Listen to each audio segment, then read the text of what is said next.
Halo, Assalamualaikum warahmatullahi wabarakatuh. Kembali lagi di channel YouTube Arika Winda. Di video kali ini aku pengen sharing tentang suplemen dan vitamin bayi berdasarkan pengalaman aku. Sebenarnya aku pengen cerita kalau bayi aku itu sekarang usianya udah mendekati 1 tahun. Alhamdulillah, aku juga nggak berharap anaknya teman-teman sekalian itu gampang sakit ya. Kita semua berharap semua anak-anak kita tuh jauh dari sakit dan daya tahan tubuhnya itu bagus gitu ya. Alhamdulillah banget gitu. Anak aku itu dari usia 0 sampai dengan sekarang itu tergolong cukup jarang untuk kena sakit. Aku kan menitipkan dia di pengasuh gitu ya ketika aku bekerja. Jadi kadang-kadang memang ada virus-virus yang kemudian dia kena kayak misalkan batuk, pilek, terus panas dan sebagainya. Cuman kan kita sebagai orang tua selalu pengen yang terbaik buat anak-anaknya dan kita selalu berdoa untuk jangan sampai lah anak-anak kita itu sering sakit gitu, jangan sampai. Nah, sehingga di video kali ini aku pengen sharing sebenarnya bisa nggak sih sakit pada anak itu bisa diantisipasi dengan suplemen-suplemen dan vitamin untuk mereka gitu. Nah, disclaimer aja bahwa kebutuhan tiap anak itu beda-beda ya. Bisa jadi di anak aku ngefek, di anaknya teman-teman sekalian tuh belum gitu. Yang jelas yang paling penting teman-teman pastikan untuk konsul ke DSA-nya atau dokter anaknya masing-masing. Jujur bayi aku atau anakku itu sebelum aku putuskan memakai suplemen dan vitamin apa, aku udah konsul ke dokter anaknya yang dari lahir sampai hari ini tuh sama gitu ya dokternya. Aku nggak pernah ganti dokter. Alhamdulillah cocok. Semuanya itu opsional, jadi bisa dipakai bisa enggak. Aku pengen sharing barangkali dari hasil sharingku ini ada yang bisa bermanfaat dan berdampak juga ke anaknya teman-teman gitu. Semoga ya, amin. Aku pun juga awalnya konsul ke DSA atau dokter anak untuk sebelum menentukan suplemen atau vitamin apa yang cocok untuk anakku yang dipakai akhirnya rutin. Sebelumnya aku minta maaf karena aku bukan backgroundnya medis, jadi sebelum aku membuat konten ini aku sudah lihat beberapa referensi untuk kemudian aku sharingkan di sini, dan berdasarkan juga konsultasi aku dengan DSA dan juga website atau artikel-artikel yang ada ya. Jadi mohon maaf kalau ada yang kurang-kurangnya. Ini adalah sependek pengetahuan aku. Aku membagi suplemen dan vitamin anak ini menjadi 3 bentuk ya. Pertama untuk pencernaan, yang kedua untuk vitamin pelengkap, dan yang ketiga adalah zat besi. Oke, yang pertama adalah suplemen untuk pencernaan. Pencernaan ini penting banget peranannya karena 80% imun tubuh itu ada di pencernaan. Ada yang pernah bilang pencernaan itu kayak otak keduanya manusia gitu teman-teman. Jadi memang kunciannya yang kedua gitu dari manusia. Untuk suplemen pencernaan, aku itu pakai probiotik untuk anak aku. Sependek yang aku tahu, probiotik itu bakteri hidup yang sifatnya itu bakteri baik. Jadi supaya pencernaan itu berfungsi dengan baik, maka jumlah bakteri baiknya itu harus cukup di dalam pencernaan. Sederhananya, kita itu butuh keseimbangan antara bakteri baik dan bakteri jahat. Kalau bakteri baiknya itu sedikit bahkan nggak ada, itu bisa menyebabkan penyakit pencernaan seperti asam belit, diare, GERD, asam lambung, penyerapan nutrisinya yang kurang, bahkan daya imun tubuh yang menurun gitu. Nah, penyebab ketidakseimbangan antara bakteri baik dan bakteri jahat itu karena beberapa hal sih. Yang pertama, misalnya anak banyak makan makanan yang mengandung pewarna, pemanis, pengawet, terus kemudian gula, tepung-tepungan yang cenderung disukai oleh bakteri jahat sehingga memungkinkan bakteri jahat itu berkembang biak lebih banyak daripada bakteri baik. Nah, probiotik ini anak aku pakai Interlac Drop dari usia 2 bulan sampai dengan sekarang dia 11 bulan lebih. Singkat cerita, kenapa aku kemudian pakai Interlac Drop ini?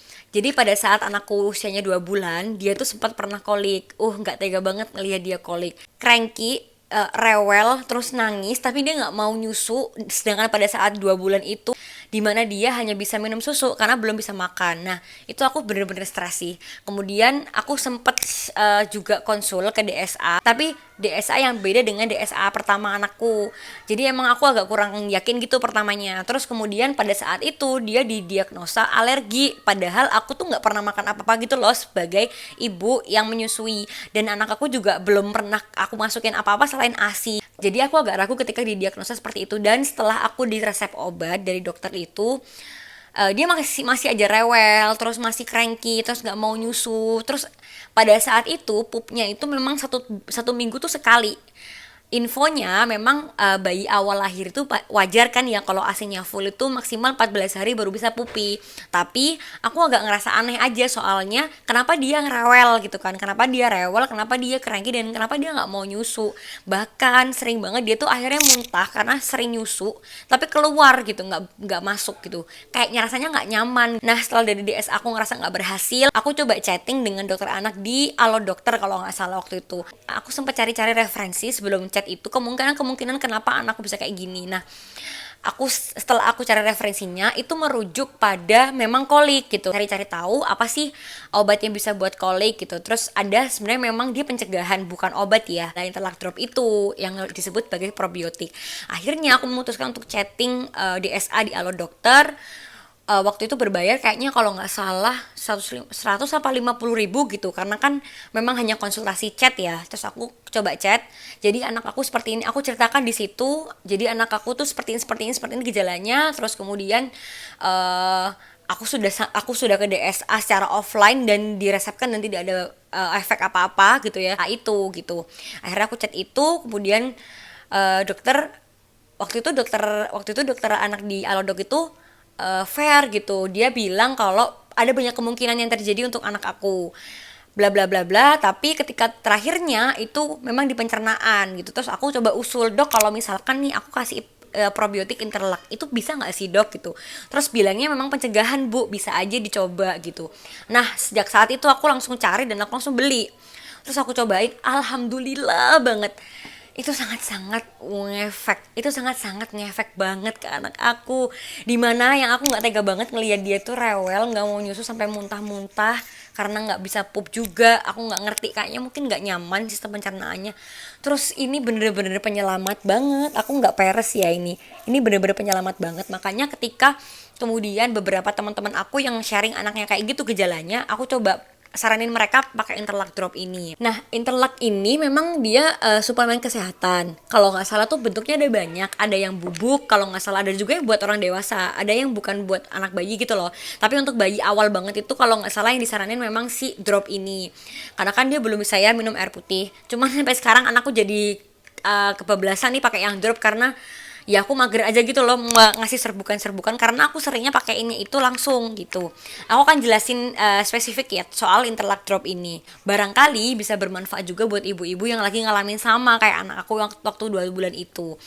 Nah, tapi sampai dengan hari ini kalau misalkan anak aku tuh agak susah pupinya, terus aku kasih ini, itu bener-bener langsung keluar.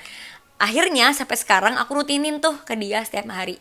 Dan pupinya dia alhamdulillah setiap hari juga lancar gitu. Ini sebenarnya bukan pelancar pupi ya, tapi memang dia memperbaiki sistem pencernaan ya teman-teman gitu. Di Interlac Drop ini ada bahan aktif yaitu Lactobacillus reuteri. Bacillus reuteri itu adalah bakteri baik yang aku sebut tadi. Bisa jadi dia menyeimbangkan antara bakteri jahat yang ada di dalam perut gitu. Untuk dosisnya dari umur 2 bulan itu bayi aku itu pakai 5 tetes. Jadi dia itu bentuknya kayak gini. Teman-teman, kayak drop gini. Ujung botolnya itu sirup apa aja lah ya, pokoknya sirup sih kayaknya. Ujung botolnya tuh kayak gini. Nah, ini tuh bisa ditetes gini loh, langsung ke mulutnya bayi bisa, atau bisa juga ke susu, campuran susunya juga bisa gitu. Nah, selama ini bayi aku sih alhamdulillah mau masuk langsung ya, tanpa cairan susu atau tanpa campur susu. Jadi langsung dia 5 tetes gitu. Dan dia cenderung suka banget ketika makan ini tuh dia lap gitu loh. Padahal aku juga nggak nyangka dia suka gitu. Dan ini udah botol kesekian aku pakai Interlac Drop ini. Keberapa ya? Kalau nggak salah itu aku 2 bulan sekali beli ini. Jadi memang alhamdulillah sengefek itu, dan bayi aku juga suka gitu. Dia harus dikocok dulu, terus kemudian langsung ditetesin aja 5 tetes sehari, nggak perlu banyak-banyak gitu. Dia tuh mengandung Lactobacillus reuteri sebanyak 100 juta gitu. Jadi ada sih kalau nggak salah tuh jenis probiotik lain yang memang kandungan lactobacillusnya atau bakteri baik itu lebih dari 100 juta. Tapi menurutku ya ini cukup aja sih gitu, karena memang ya cukup pas di kantong juga daripada probiotik yang lain ya, setahu aku gitu. Karena ada beberapa juga yang aku pernah lihat, coba aku nanti cantumin di sini yang agak mahal itu. Cuman menurut aku namanya probiotik ya sesuai dengan fungsinya ya untuk memperbaiki pencernaan. Jadi ini pun juga sudah cukup. Ini tuh bisa didapetin di apotek, bisa juga di baby shop kayak Baby Wise tuh dia jual, atau di online shop juga ada di toko oranye. Ini tuh harganya kisaran ya antara 280 sampai dengan 350. Tapi aku nemu toko yang 270 saja gitu ya. Jadi nanti aku akan coba cantumkan. Semoga ini bermanfaat buat teman-teman yang anaknya lagi bermasalah ya. Karena memang pencernaan itu juga bisa jadi ngefek ke daya imun tubuhnya anak gitu. Telak drops probiotik untuk suplemen pencernaan. Yang kedua adalah vitamin pelengkap. Nah, vitamin ini riwayatnya dulu. Aku punya cerita bahwa sejak aku tuh keluar dari rumah sakit setelah persalinan, bayi aku tuh udah dikasih vitamin ini gitu. Waktu itu sempat aku konsulin ketika anak aku tuh BCG, ketika vaksin BCG aku tanyain, "Dok, masih harus nggak sih minum vitamin itu?" gitu. Walaupun sebenarnya dia suka sih, dia dikasih tuh dijilat-jilat aja gitu. Kata dokternya gini, agak kejem sih jawabannya, bilangnya gini, "Ibu mau anaknya tumbuhnya optimal atau biasa? Kalau misalkan biasa ya monggo nggak usah dipakai, tapi kalau mau optimal ya tetap dipakai." Itu yang bikin aku aduh iya ya dong, aku nggak pernah punya pengalaman di medis jadi mohon maaf, dan aku juga jarang, dan aku juga dulu waktu kecil juga nggak yang rutin vitamin gitu loh gitu. Jadi akhirnya oke, alhamdulillah aku bisa putuskan untuk vitamin itu sampai dengan hari ini. Nah, nama vitaminnya adalah aku pakai Zamel Drops. Dia klaimnya sebenarnya suplemen makanan ya. Aku nggak ngerti apakah dia menambah nafsu makan atau dia memenuhi nutrisi di luar makanan. Aku nggak ngerti. Cuman yang jelas komposisi dari Zamel ini itu mengandung banyak vitamin, seperti misalnya vitamin A, B1, B2, B3, B6, B12,